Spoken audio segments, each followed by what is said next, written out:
I'm Dean Newland, and welcome to Leadovation. Reimagine, facilitate, flourish. This podcast is dedicated to the art and science of innovative leadership. Through insightful interviews with industry experts, I bring you cutting-edge strategies and experiences of innovative leadership, helping you think differently, act strategically, and achieve remarkable results.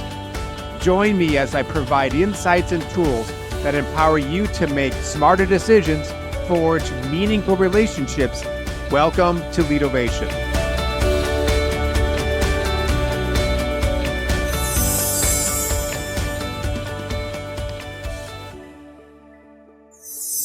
Most leaders, they're paid to solve today's problems.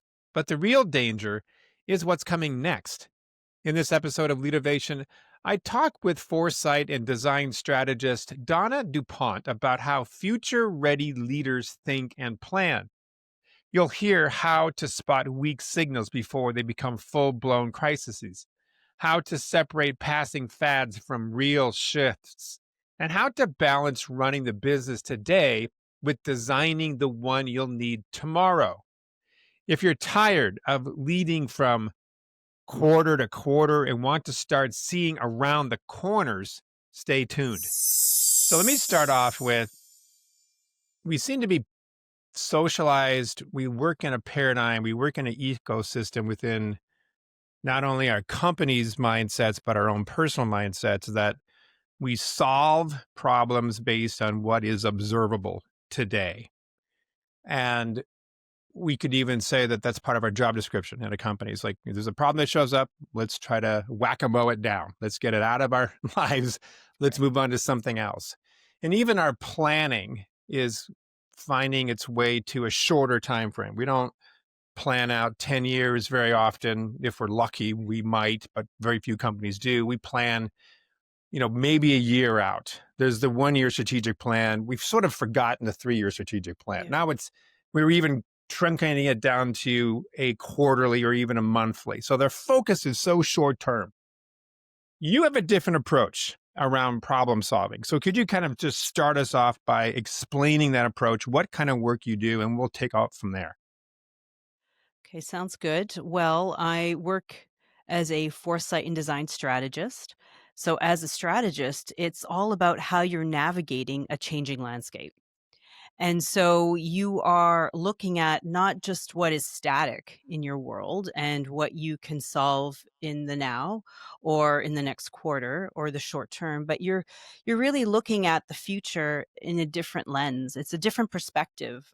So when you are working with future-oriented mindset, you're usually starting not from a management mindset, but more of an innovator or a visionary, where you really want to look at potential and possibility for the future, right? And so you're thinking from a much higher perspective. You're seeing the big picture in a different way, but you're also seeing opportunities in a different way, and you're using disruption in a positive way to leverage change and transformation. So that is a very different mindset. And you'll see those that are very comfortable with change and disruption, uncertainty. They're always looking for the opportunity in the change. And so that is a lot of the mindset that I try to work with my clients who are really solving some really global complex challenges and need more than short-term solutions. They need something that's more long-term and sustainable. So is the focus more on creating something or in responding to what could be in a long-term perspective, or a combination of both? It's usually a combination of both. It really depends on the time horizon. So if you're looking at the short term, you're probably more interested in how do you maintain status quo, business as usual, normal operations, mitigate risk. We don't like change, right? If you're thinking short Right. term. But if you're thinking more longer term, you know that things are changing, geopolitics, economics, technology, climate change, social paradigms are changing. And so you're understanding these changes and you're thinking, okay, how do we need to adapt? What does that mean for the work we do? Could we be disrupted? What does that look like? And so it gives you a chance to think about the potential of what could happen and how to engage with it in a strategic way so that you're not caught off guard. So, if you take a look at are the what's being observed today in any business or any person's life, how do you extrapolate that out several years? I mean, how do you know, is this something that is a blip on the screen? Hey, it's going to pass in a couple of months. Or how do we know that this is something that is foretelling a larger change, but this is just a microcosm of it? Yeah, that's a really good question. There's a lot of uncertainty in this work because change is dynamic, right? And because oftentimes when these variables, whatever we're looking at, are evolving and escalating and they're converging with other things, we don't really know, if this will be a long-term change or a short-term.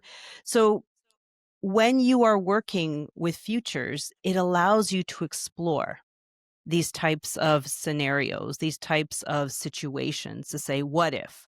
What Hmm. if this was a longer term change that changed, how we, functioned or how we were able to operate? How would we manage in that world? How would we respond? Perhaps what we're doing would no longer be sustainable and we'll need to pivot in a different way.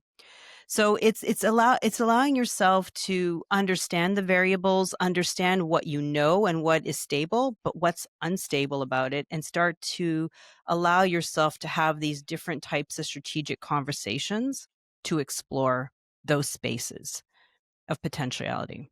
So there's going to be leaders out there who listen to this and go, this all sounds fine, but I'm a person who is being held accountable Yeah. to what I create today with my team, my company, Mhm. my stock. Well, all those things are based on a paradigm of the short term versus a long term perspective. We aren't measuring success for 5 or 10 or 15 years. We're measuring success for quarter to quarter. Yeah.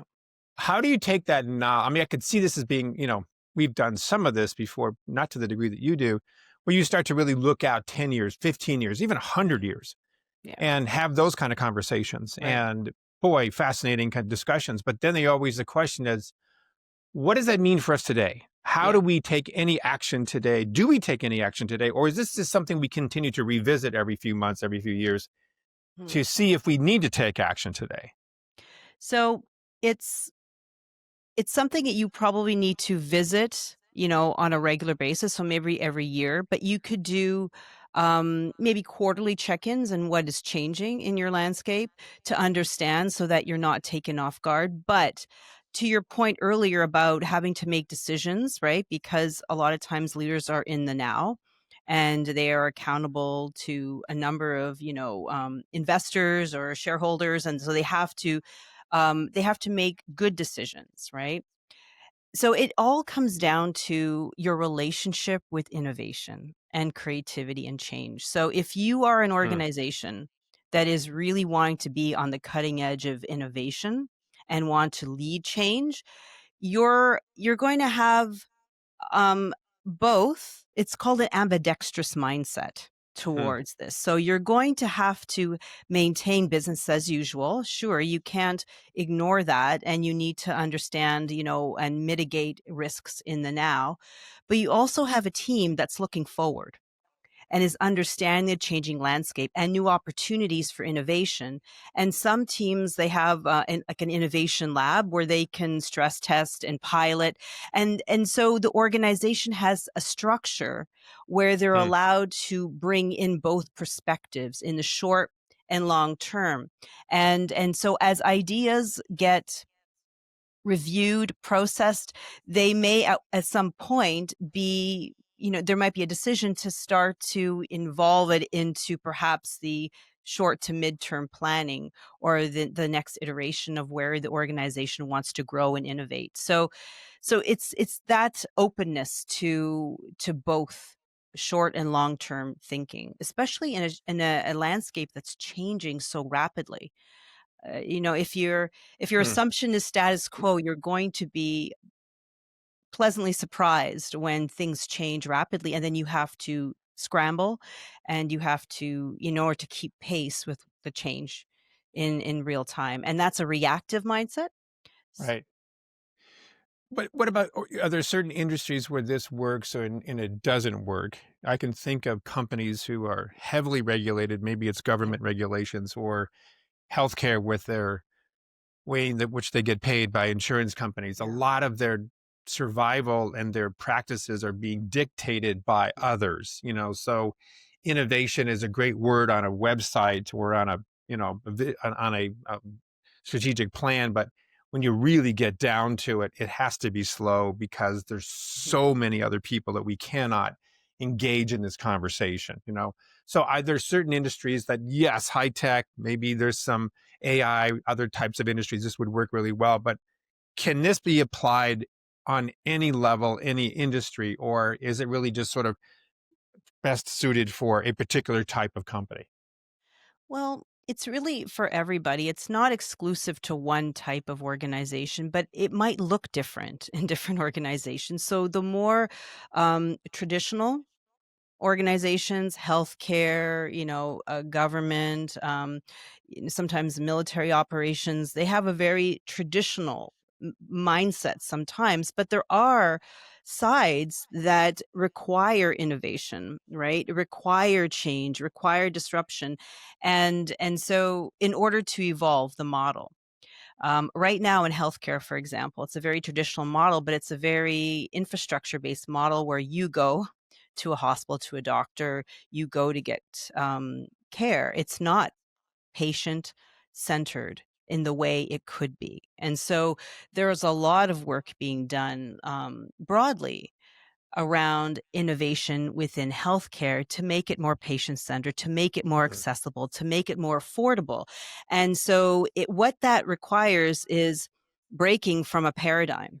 And so in every paradigm, there are power structures, there's incentives to hold that system in place. And it's until there's enough dissatisfaction with the way things Mhm. are operating that there's movement towards something new. And oftentimes that dissatisfaction comes as a disruption, and it can be very uncomfortable for those that really like the status quo. So that's one So example. are we, I mean, would one do this because they want to avoid the unplanned disruption? Like, we don't want to get Mm. caught with their pants down, so to Yeah. speak. So let's think ahead because we don't want to experience that. We don't want to be another statistics in Jim Collins' book, Good to Great, where we just fall off the cliff because we're Right. no longer seeing the outside world encroaching on us. So let's get ahead of this so we can avoid the pain of what could be. That's right. For some people, that is the motivator. They don't want to be blindsided. They don't want to be surprised, and they don't want to be caught where they're scrambling then and they could potentially take a loss, right? Whether Mm, it's a business or economic loss. And we've had examples throughout, history where companies thought, "Oh, I'm stable," and all of a sudden, they get disrupted. And mm. sometimes they didn't, maybe they did see it coming, but they underestimated the impact. So this is about just having awareness of what's changing around you and giving the space within your leadership team to ask, okay, what does this mean for us? Could this be disruptive? Could this change the way we operate? Is there an opportunity here, for us to operate in a different level, in a different way we've never thought about? So when I work with leadership teams, especially with, sometimes we do these retreat workshops where it's tied to their strategy planning sessions, where it allows them to explore very specific trends that are happening and get together and to really talk about it and to think, what it could mean, both pros and cons, and how that could result in maybe some of their thoughts around forward thinking strategy, whether that's for the next year or 3, 4 years.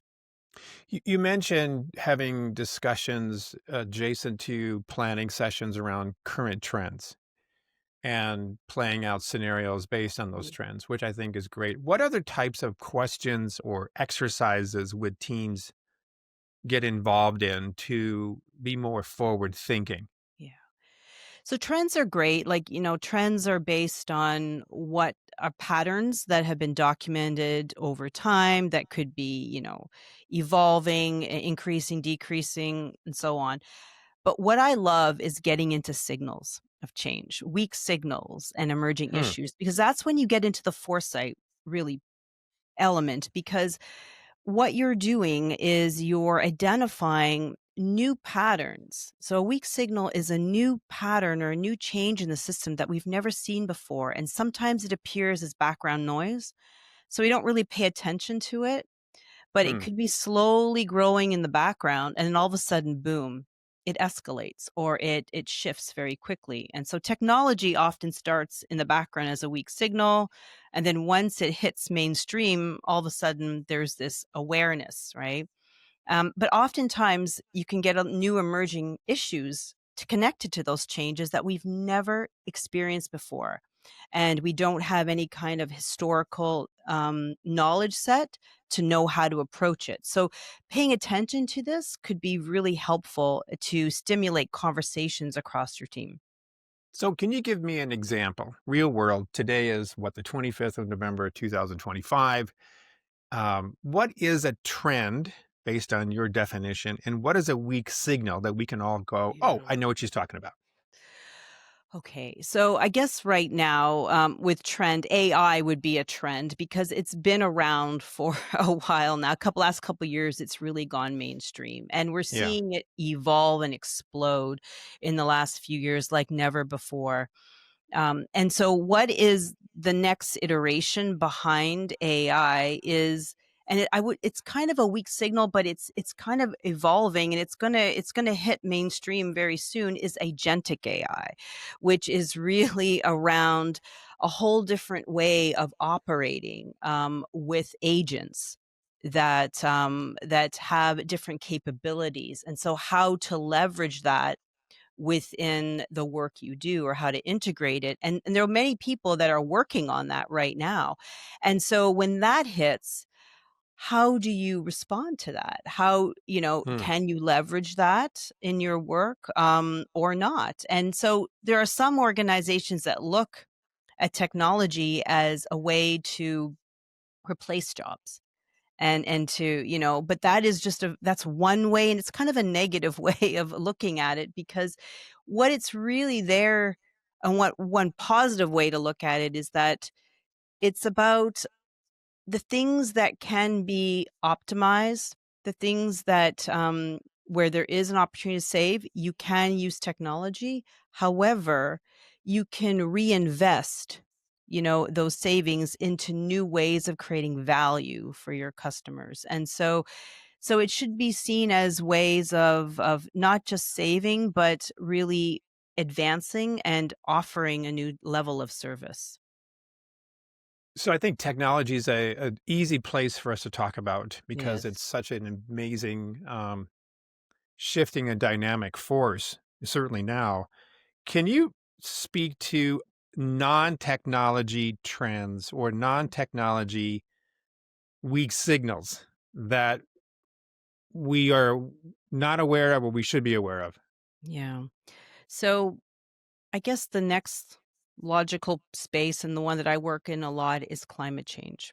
And in climate change, not just with you know, uh well, it's from a security standpoint. So that's a new language that has evolved over the last couple years. So what does that mean? Because we've never thought about climate change and then the security element of it. Hmm. But with a shifting environment, so a shift in temperature, a shift in precipitation, right? You have different conditions around the world where it leads to flooding, it leads to wildfire, it leads to drought. All of these conditions in the environment and the ecosystem have downstream consequences. So we can see those trends and those patterns, and there's a lot of scientists that are looking at trying to forecast those dynamics moving forward. Not an easy thing to do, but there's a lot of science behind it. But some of the offshoot, some of the cascading consequences that can appear as signals of change in an environment are impacts to water, right? So, I mean, water, but drinking water, energy systems, food. These are all very interconnected. And so sometimes we don't see the relationship, the downstream consequences to that. There's also other consequences when you have extreme, events, where you have hurricanes and flooding. Sometimes it disrupts infrastructure, right? And then you have spreading of different kinds of diseases, and that creates downstream consequences with health. And so they're all really interconnected. Hmm. So I guess what it is that sometimes when you're looking at issues and weak signals, they can converge as you move down the cascades of consequences in a system. And it's how much you're understanding how the different forces are interconnected. So a weak signal then in this case would not necessarily be, but could be a downstream effect of a trend.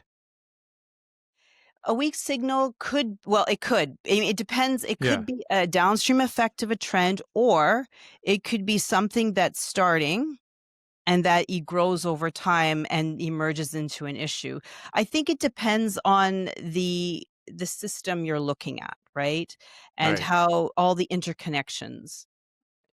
So do you use AI to help in your thinking around a trend versus a weak signal? Are you posing questions that could relay back some ideas for you to consider with your teams and your companies? Or is this purely a human question that we ask ourselves? So I use for weak signals and emerging issues, I use I use humans, right? So my clients, right? Yeah. Because they are most in touch with the systems that they're working in. They're very close, they're experts in it. So it's more about framing the question of what is new that they are seeing and they are Mm, observing that they've never seen before, that we don't have any kind of knowledge. And it's capturing that type of intelligence and clustering it and to understand how it might relate to other trends or other types of issues that we're observing. interesting. So Mhm. I It's a new don't know where piece of this is. data. Got it. I'm Yeah. going to shift here for a second, but we just came back from a nice trip over in Europe, and we normally do one a year. And I'm just fascinated by how history is so much more prevalent in those countries than they are in ours. We're looking at things that are 4, 5, 600, 1,000 years old, and there's something inextricably connected to this long-term view of this institution and the culture by which it supports. Like I can see almost parallel lines happening, a shorter term idea, whatever, something that only has been around for a shorter period of time seems to also create in a culture something almost disposable, something almost like this is nothing that's going to last very long because we're not surrounded by anything that lasts very long. Everything, even houses get replenished every so many years, but we don't have churches that are 1,000 years old. We don't have this Roman road that we're walking on that are 2,000 years old. So there's a sort of Mhm. like this, it seeps into one's paradigm around the world. So maybe if you could Yeah. shift our thinking back to the individual, because companies are basically macros of a lot of individuals working together, right? That you can almost call a company an entity, a live, organism, if you will, of a bunch of people working together. How does this relate to the individual? Oh, it definitely relates the individual I'm sure it does, because but I want to hear your yeah, thoughts. yeah. So when we look at the external environment, right? It's that's one element, but it's all about our personal relationship and how how our comfort or discomfort with change or our relationship to the future. And so when you turn the table and the compass inward, right? And you kind of look at um, your own relationship. It comes down to, your mental model. So, how do you think about the future? Are you really focused in the now? Are you very reactive? Do you give yourself time to pause, reflect, learn, process information? If you're constantly in a state of go, go, go, that's a mindset that is very short term. And a lot of us are stuck in that because of the way the demands of today, but it's also the emotions, right? So a lot of times our emotions around uncertainty will keep us in our comfort zone. So when something changes, or when we're asked to maybe our interest in something new that we've never experienced before, that can be very uncomfortable because we don't know whether or not, there's a lot of uncertainty. We've never done it before. And so that risk sometimes will hold us back. So Mm. it's about how we think, how we feel, and that shapes our behavior and whether or not we feel we have agency to really be bold, right? Or whether we want to be safe.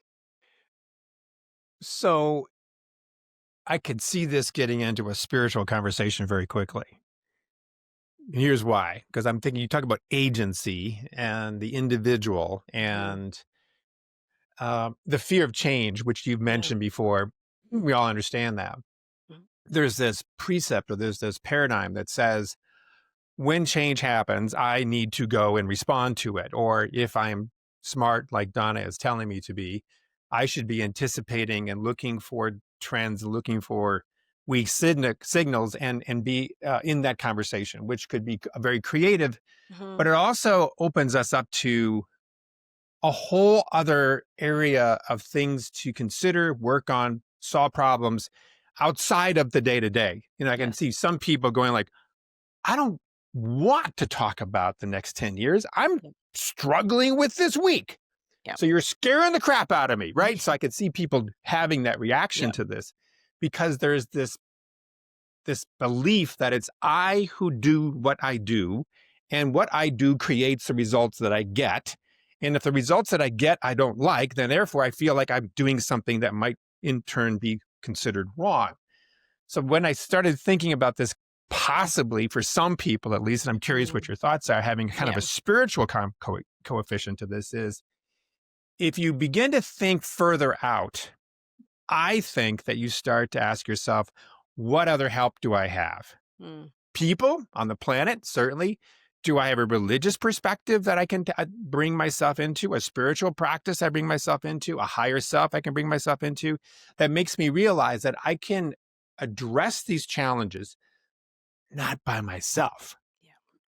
And when I have that, maybe I can calm down. I won't get so freaked out. What are your Yeah. thoughts? That's interesting. I mean, I think anything I think there could be a spiritual dimension to this, if you could take it in that dimension, and that's not wrong. I Not where you think that started off with, but yeah, I'm just throwing yeah, a I curveball your think you way. Yeah. could though. You certainly Yeah. could. I think that I think what the by bringing to the personal, what it means is that we all operate in patterns, right? So our patterns and behavior, it's a language in itself. So it's understanding patterns. Yes, trends, emerging issues, those are important, and could be important externally, but it's what is our own pattern? How are we Mm. operating in our own world? And is that working for us, right? And what is our ambition for the future?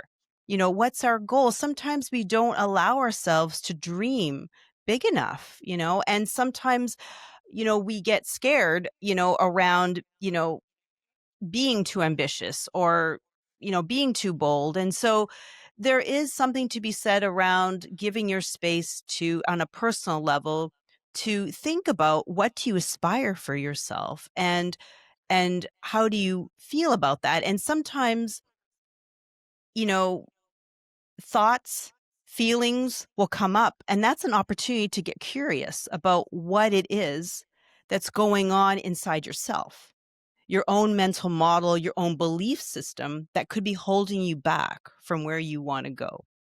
So And I could see so, almost like a Venn diagram of your work. You got absolutely. planning, Mhm. you've got change management, and you've got behavioral science all sort Yes, of playing together. it does play together for sure. Fascinating. So why did you get into this, Donna? I mean, of all the things in the world, I know. why this? I'm not saying it's an unusual field, but it's not your run of the mill field, but there's got to be a story. I mean, going back to, there's got to be what would you call it? An Hold on origin a second. story? No, it's more like there has to have been a weak signal in your life You know what? There that was. led us to this. There was a big disruption, a weak signal, and then it became a disruption, Okay, and what it's was that? been yeah. So I started off my career. I have a career portfolio. So I started off in my career at working in hospitals, respiratory Hmm. therapists. The Hmm. big disruption came during SARS. That was 2002. I Okay. was working frontline. I worked in the SARS unit, and I worked with SARS patients, and that was the first disruption for me at that time in my career. It was like nothing I'd ever experienced. But that experience, because I was studying public policy, eventually I took with me as I when I worked for government. So I worked for 12 years as a policy advisor and emergency manager for the provincial government in Ontario, Canada. And that allowed me to get into the planning side of health and to plan for the Hmm. future and understand challenge and change and what's happening and how can we create something better, right, to serve people. But it wasn't until I moved into emergency management and I was working in the operations center, and you're seeing the same cycles of response to flooding, wildfire, infectious diseases, and you're seeing things get, evolving and becoming worse over time. And you start to ask yourself, how do we anticipate in longer time horizons and shape a better future? And that was the start of my foresight career Hmm. because I was starting to ask different questions. I really wanted to make sense of the complexity.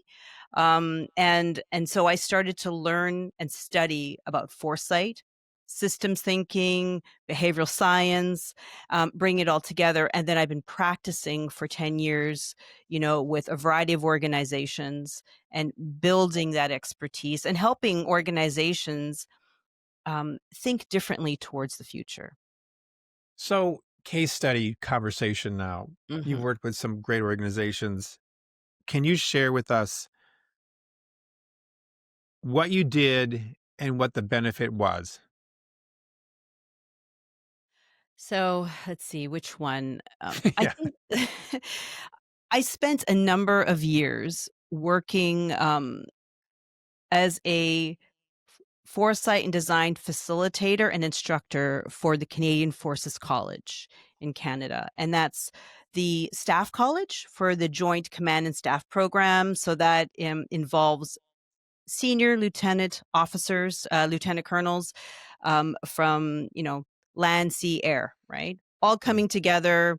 And we would have these really complex challenges that would be sponsored from the Department of National Defense, and I would have a syndicate of 12, and what we would do is we would have to understand this complex challenge, but we couldn't just assume we understood the problem because it was a really wicked problem. And there wasn't one answer and there wasn't one way to solve it. But what we were doing was we were trying to make sense and understand where there was an opportunity to understand the problem differently and come out and recommend a solution in a different way, something Hmm. different, a different way of understanding it. And what I learned over years of working with this particular group was that I was really practicing how to break mental models and belief Hmm. systems because there was a lot of programming and thinking of this is the challenge, this is the issue, this is the solution, and a lot of assumptions. And over time, it became very obvious that you have to really give space for really challenging those assumptions of the future and really questioning, okay, this is my belief, but does this still hold? Is this make sense in this context? The context is changing.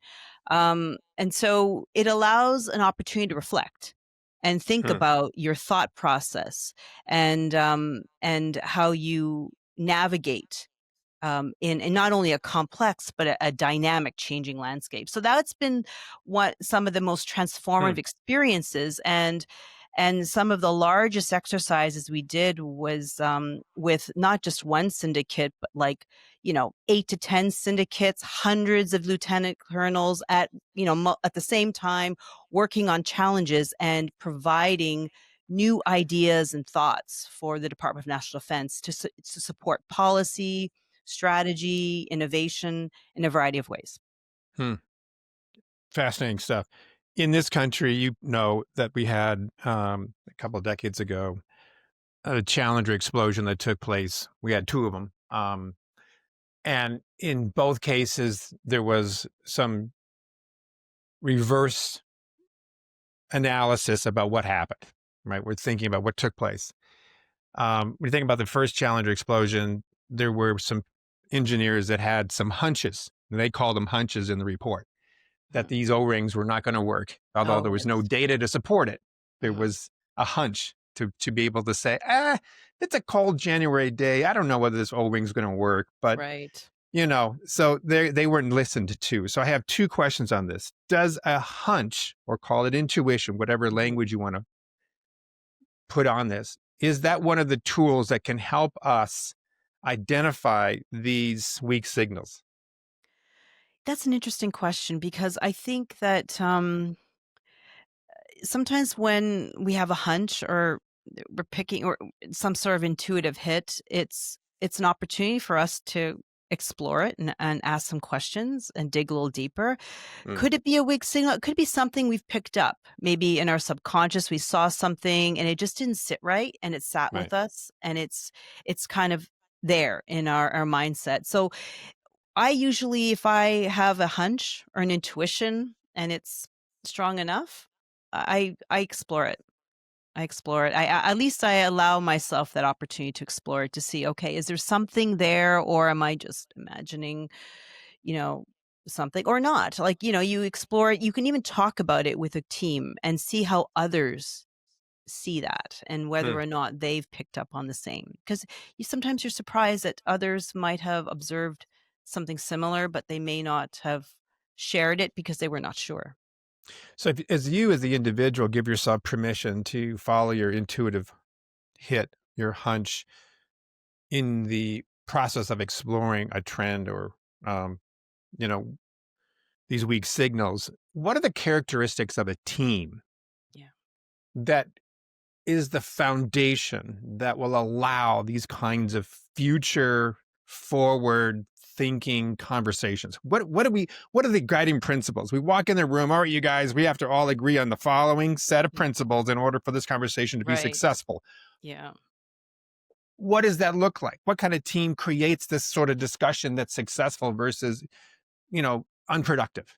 Yeah. It's a really great question because I've had teams where certain members of a syndicate were not on board and they were very disruptive. And so you do want to have a set of rules to guide and that you hope people will abide by. But you want a team to be open, openness to exploring, to learning. It's very much you need that mindset of, okay, I want to learn versus I already know this and there's nothing more to learn. So you need to be Hmm, curious, hmm, and open, and you need to be open to other perspectives on the issue because how you see it is one perspective. Others might have a different perspective and bring new insights. And so you want to be open to learning and understanding that and see how, when you bring multiple perspectives together, how that shapes how you understand the situation. hmm, So that's really important. And you want to have a safe space, psychologically safe space for these hmm, kinds of conversations, really important because a lot of times you're asking people to open up and share.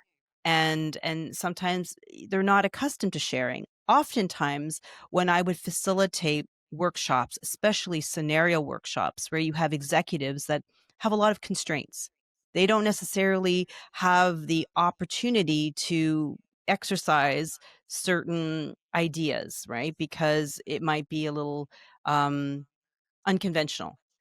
But in some spaces where it's safe, there's an opportunity to play with ideas and to do it in a group setting. And sometimes it's through that conversation and exchange, it sparks some new insights or ideas that perhaps could be used in, in some sort of, whether it's an idea, design, policy, or a path forward, right? So it's about creating that space and holding it, and usually people are very energized by it because it's something that we don't usually get opportunities to do. Hmm. So you make me think we've got a program that we've done a few times called Innovative Thinking for Leaders. Yes. And we take them through different exercises and planning scenarios and so forth. The byproduct, which becomes very, very clear, is they become a stronger team. Yes. They better Absolutely. communication, better problem solving, going beyond those kind of conversations and just the everyday operations. So Absolutely. So let me just to ask a go clarify ahead. before we move on there, Yeah. because you talked about planning scenarios. So planning scenarios are fantastic for the short term. Yes. Foresight scenarios get more into the what's different potential operating environments that you've never explored before. I So like it that. gives you a chance to test a future environment and stress test your organization against it to see how the way we function, how would we manage in that future environment? What would work, what would not work? And oftentimes it's those disruptive scenarios that we stress test. A lot of ideas around creativity Mm, come out because what mm. we thought would work probably won't work, right? And that we have to think about it in a different way. So it allows you in a safe way to do that forward looking thinking and strategy, instead of waiting for the disruption to happen on your doorstep. So they say that the quality of the question begets the quality of the answer. So is there a question that you could leave us with that would help either an individual go down the beginning stages of foresight planning or foresight thinking, or for a team? Like what's a great question that it's a one that you pull out of your toolkit, Mm, and it's always a useful one to have a team or an individual consider. yeah, that's a good question. So I know typically you were not prepared for this, but I I thought I wasn't would ask prepared it for it, if but anything I came to think I have mind. a good one. I think I have a Okay. good one for you, Okay. and All I right. like to, it's more about your relationship to the future. So I always start Mm. off with teams around, asking them, and there's no judgment around, how you answer this, but it's more about, how do you see the future? Huh. Do you see it more in a positive way where, there's opportunity, or are you more on the, we're in a bad place. So more on the negative side. So what's that polarity, between the Mm. positive and the negative?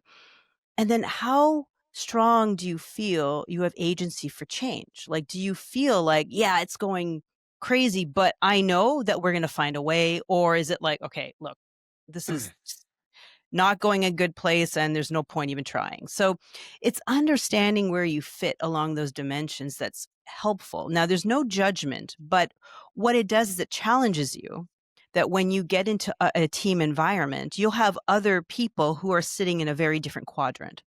Mm. And so you want to find a Mm. way to get to that middle place where you can see different perspectives, because oftentimes the person who's more on the pessimistic is very risk adverse, but they pick up on things that are very important to be cautious Yes. about. Definitely. So you need Yes. to listen to them, right?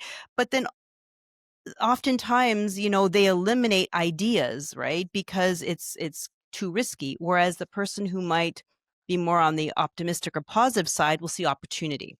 And so what you want to do is you want to balance both. And you want to do it in a very intentional way across the team. Yeah, I could already begin to see a visual on this one. A timeline, not a timeline, but some sort of It a easily line of fits a 2 spectrum, by 2, two by a two, or quadrant, you could yeah, even put people in a room and say, okay, all of you who have this perspective, go over here, and or find your place, and then we could talk about. That's great. absolutely. Wonderful conversation, Don. I really enjoyed this. Thank you, So, Dean. how do people find you, learn more about what you're about?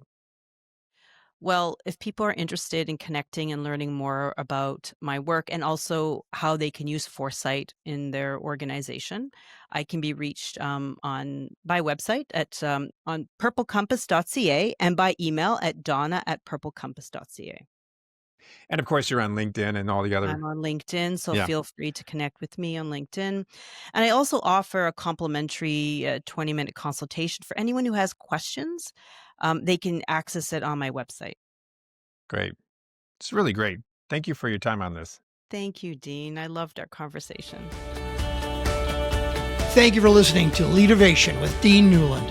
If you enjoyed the show, please subscribe, rate, and review on Apple Podcasts, Spotify, or wherever you get your podcasts. If you'd like to learn more about Dean or Mission Facilitators Leadership, go to mfileadership.com. That's mfileadership.com or check the show notes. Reimagine, facilitate, flourish. Transform your leadership success with Leadervation.